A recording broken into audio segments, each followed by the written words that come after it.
烈士，吸血鬼，又是什么民团总指挥南霸天吗？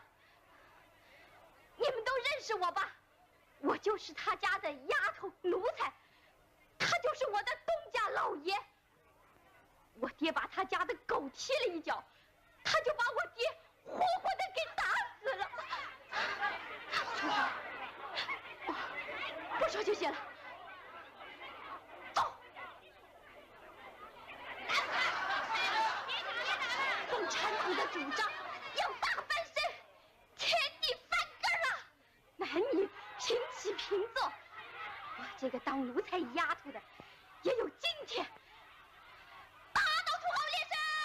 打倒土豪劣绅！ Okay, last episode was describing famous communists in the Black Liberation Movement. Now this one is a brief overview of some of my famous women in You see, this is why I have a notepad, so I don't have what I call a George Bush moment. This video is for a brief overview of women in revolutionary communist movements.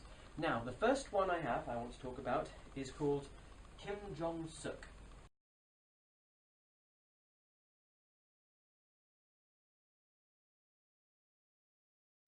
Kim Jong-suk was an anti-Japanese rebel in the early 1900s. Kim Jong-suk was an anti-Japanese rebel in the early 1900s who joined the war against the Japanese occupation after being arrested by the Japanese occupiers. She joined a rebel group led by Kim Il-sung, who would later become North Korea's first president. Now, I know I've just mentioned Kim Il-sung, a male president of North Korea, but you shouldn't make the mistake of thinking that these women should be known just as, oh, that's Kim Jong-il's wife, that's Kim Il-sung's wife, or oh, that's Mao's wife, because a lot of these women did marry famous revolutionary male communists, but please don't make the mistake of referring to them as just that person's wife. They're independent human beings. It's quite unfortunate that they're shadowed out sometimes, but that's what this video is about, so we can turn that around and focus on their achievements. Back to Kim Jong-suk. In the hometown she grew up, there is now a library, a museum, and a statue dedicated to her memory, and she's often referred to as the Mother of Korea.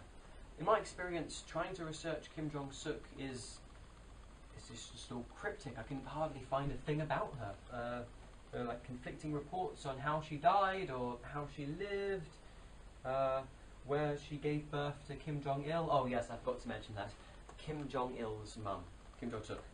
So I just think it's awesome to think that Kim Jong-il grew up with a mum who was an anti-Japanese rebel and like, take that imperialist. But yes, it just makes me happy thinking about it. What do we have next? We have Asita Shakur next.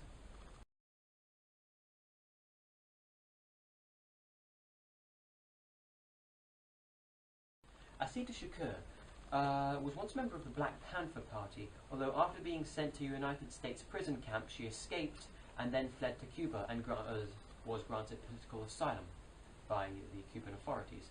Although in 2013, the FBI topped her to #1 on the most wanted terrorists list. That's just so you know that wow, that is an achievement by itself, isn't it? I mean, one of the most evil, bloodthirsty countries on the planet calling you a terrorist. Just wow. Think about that. She is also the step-aunt of deceased pop icon, George Bush meant, oh fuck, Tupac Shakur. Next, #3, Agnes Medley.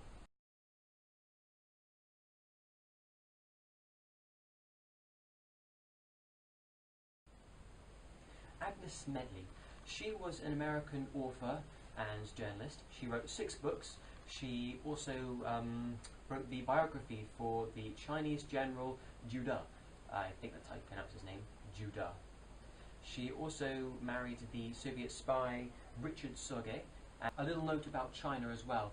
China in 1950, just a moment after the country was founded in 1949. The People's Republic of China was founded in 1949. Before that, there was the Republic of China, a completely different government. Remember, it might be confusing. Republic of China, People's Republic of China. But the People's Republic of China was founded in 1949, October 1st. The next year, in 1950, they gave women the right to order for a divorce and to own property. Next is Eleanor Marx.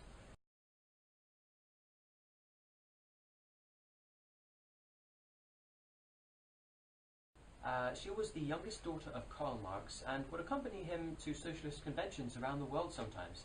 She could recite Shakespeare at age 3, and she once worked as a school teacher in the English city of Brighton. She was a founding member of the Socialist League.